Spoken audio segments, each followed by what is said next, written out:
Pai, do Filho e do Espírito Santo. Amém. Vinde, Espírito Santo, e enchei os corações dos vossos fiéis, e acendei neles o fogo do vosso amor. Enviai o vosso Espírito, e tudo será criado, e renovareis a face da terra. Oremos, ó Deus, que instruístes os corações dos vossos fiéis com a luz do Espírito Santo. Fazei que apreciemos retamente todas as coisas, segundo o mesmo Espírito, e gozemos sempre da sua consolação. Por Cristo, Senhor nosso. Amém. São Pedro e São Paulo, rogai por nós. Em nome do Pai, do Filho e do Espírito Santo. Amém. Olá, meus queridos irmãos e irmãs, sejamos todos bem-vindos para o nosso encontro de formação da semana. No próximo domingo nós celebraremos a grande solenidade dos apóstolos São Pedro e São Paulo. E nós somos convidados no encontro de hoje a refletirmos um pouco sobre a vida desse grande apóstolo, dessa grande coluna da igreja, que é o apóstolo São Pedro.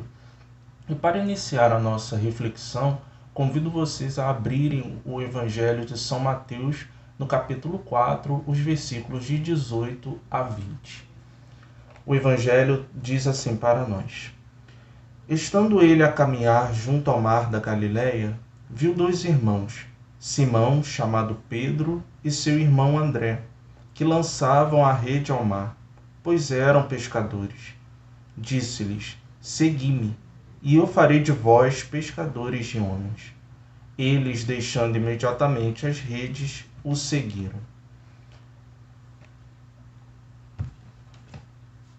A partir dessa palavra, nós observamos que o meio pelo qual Jesus utilizou-se para espalhar a sua boa nova, espalhar o anúncio do reino de Deus, foi constituindo em torno de si discípulos. E nós observamos nesse evangelho que São Pedro, ao ouvir a voz de Jesus, ele não pensou duas vezes, ele não ficou cogitando aquilo que deveria, aquilo que não deveria fazer, ele não ficou fazendo cálculos humanos para saber projetar o futuro ou algo do tipo. Ele simplesmente deixou as suas redes e seguiu Jesus. Isso mostra que o chamado de Pedro foi um chamado que verdadeiramente tocou o coração dele. Não foi algo que ele simplesmente ouviu dizer, mas ele ouviu a voz do Senhor que o chamava para segui-lo. E a sua resposta foi uma resposta de entrega incondicional. Ele entregou tudo, largou as suas redes, deixou para trás a sua vida, os seus planos, os seus projetos para seguir Jesus. E da mesma forma, todos nós somos chamados a deixarmos as redes das nossas vidas, os nossos planos, os nossos projetos nas mãos do Senhor, entregar tudo a Ele, entregar toda a nossa vida em prol do reino de Deus, da construção desse reino de Deus, já em nosso meio, mas é claro, esse reino que se realizará completamente no futuro. E enquanto eu preparava essa formação, me recordava do filme Pedro, né? Não sei se vocês tiveram a oportunidade de assistir a esse filme, mas nesse filme relata, né, um trecho dele, um encontro entre São Pedro e São Paulo. E nesse encontro entre Pedro e Paulo, Paulo perguntava para Pedro assim: como é que era a voz de Jesus? Porque Paulo, embora tenha tido um encontro com o ressuscitado, né, a caminho de Damasco, mas ele não ouviu a voz de Jesus de maneira concreta, digamos assim. Né? Ele viveu aquela experiência mística, né, com o ressuscitado. E São Pedro tinha ouvido, porque ele tinha convivido com Jesus enquanto ele vivia o seu ministério. E São Pedro responde para São Paulo assim: a sua voz era doce e ela abrasava o coração. Ele sentiu-se abrasado pela voz de Jesus, e essa voz que consumia o seu coração por dentro o levou a uma entrega incondicional. Porém, a gente observa também que esse mesmo evangelho que fala dessa entrega incondicional de Pedro é o mesmo evangelho que mostra também que ele era uma figura um tantas vezes quanto controversa. Por quê? Em alguns momentos nós observamos São Pedro demonstrar uma humanidade que é muito próxima a nós, muito própria a nós. Digo isso em alguns momentos. Por exemplo, No Evangelho também de São Mateus, no capítulo 14, os versículos 22 a 33, nós temos aquele episódio que Jesus se aproxima dos discípulos caminhando sobre as águas.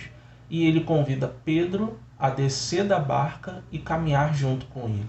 Pedro aceita o desafio de Jesus, desce da barca e ele começa a caminhar sobre as águas. Porém, em determinado momento, ele desvia o olhar de Jesus. E quando ele desvia o olhar de Jesus, começa a sentir as ondas, começa a sentir os ventos e começa então a afundar.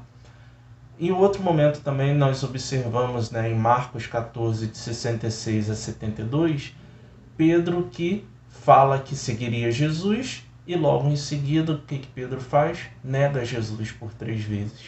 E isso mostra que Pedro era um ser humano como todos nós. Isso mostra que Pedro também tinha suas incoerências.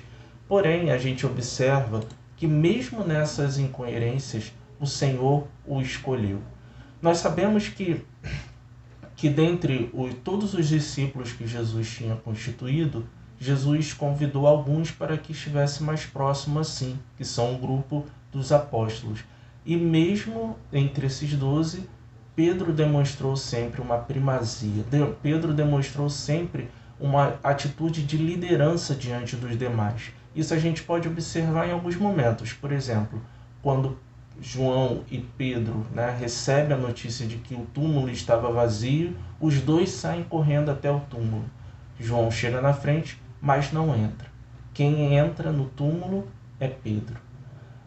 Também naquele episódio em que vemos a aparição do ressuscitado na margem do lago de Tiberíades, nós observamos que estavam todos os apóstolos pescando e quando ouvem a voz e reconhecem que é o Senhor lá na praia, Pedro é aquele que se joga ao mar e vai até o encontro de Jesus por primeiro.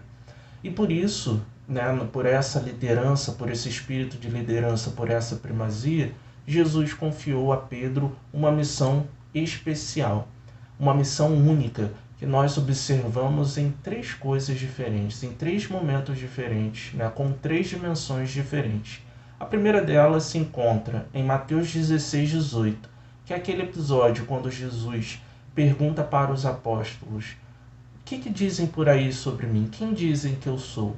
E uns falam, você é Elias, outros falam que você é João Batista, outros falam que você é algum dos profetas.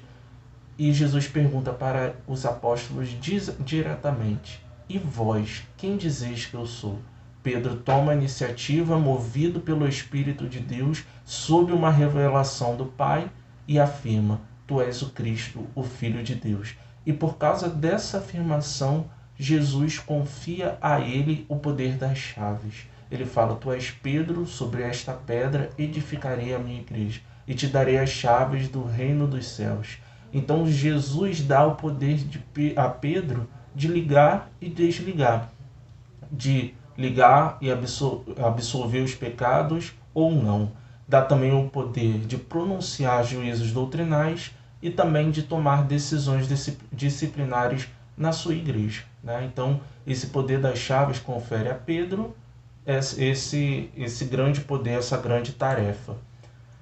Em João 21, de 15 a 17, nós observamos aquele episódio em que Jesus, no mar de Tiberíades, aparece aos apóstolos e ele separa Pedro e pergunta por 3 vezes, como que para sanar as 3 vezes que Pedro tinha negado Jesus, pergunta se ele o amava. E Pedro responde: Senhor, tu sabes tudo, tu sabes que eu te amo. E a resposta de Jesus é: apacenta os meus cordeiros. A outra missão que Jesus confia a Pedro, portanto, é a missão de apacentar os cordeiros. E os cordeiros, é interessante notar que não são cordeiros de Pedro, não são o rebanho de Pedro, mas é o rebanho de Jesus que foi confiado a Pedro para que ele pudesse cuidar. Então, é confiada também a Pedro essa missão de cuidar do rebanho. E a terceira tarefa que Jesus confia a Pedro, nós observamos em Lucas 22, 32, que é quando Jesus fala para ele: confirma os seus irmãos na fé.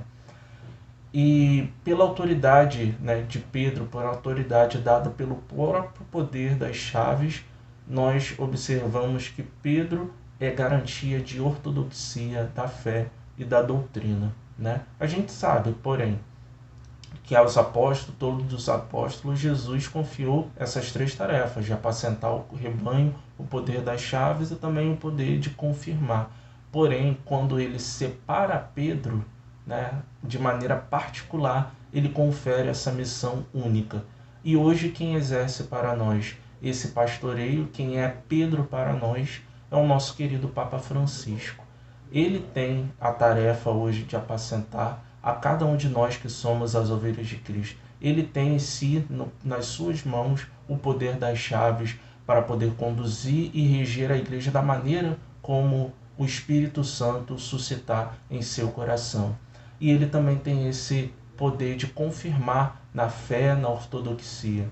Portanto, a partir dessa formação sobre Pedro, nós somos convidados a um olhar muito profundo para a figura desse apóstolo, e não somente uma figura que permanece no passado, mas é uma figura que se atualiza no presente, no coração do Papa Francisco. Então peçamos ao Espírito Santo a graça de realmente, né, verdadeiramente nós fazemos esse exercício de nos submetermos a essa autoridade de Pedro, porque sabemos que a autoridade não é uma autoridade humana, mas foi uma autoridade que foi confiada pelo próprio Senhor, uma autoridade exercida pelo Espírito na caridade. E que o Espírito Santo possa inflamar os nossos corações, que nós possamos viver esse espírito de obediência e de profundo amor a esses pastores, né, que o Senhor colocou à nossa frente. Deus abençoe a todos nós, fiquemos com Deus, que a paz de Deus esteja sempre em nossos corações. Glória ao Pai, ao Filho e ao Espírito Santo, como era no princípio, agora e sempre. Amém. São Pedro e São Paulo, rogai por nós. Em nome do Pai, do Filho e do Espírito Santo. Amém.